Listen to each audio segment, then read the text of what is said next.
मेरा नाम मदर ना गलत किया ना उन्होंने इन्हें गाला कटियां वकीलों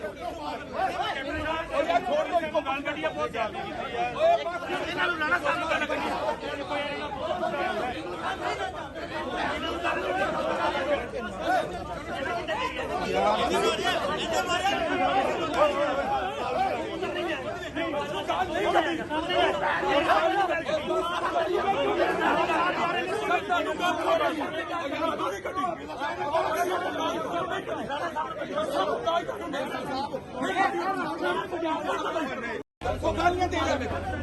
मेरा नाम मदर ना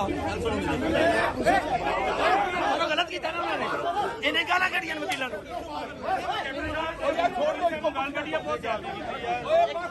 लाना सामने गाला कटियां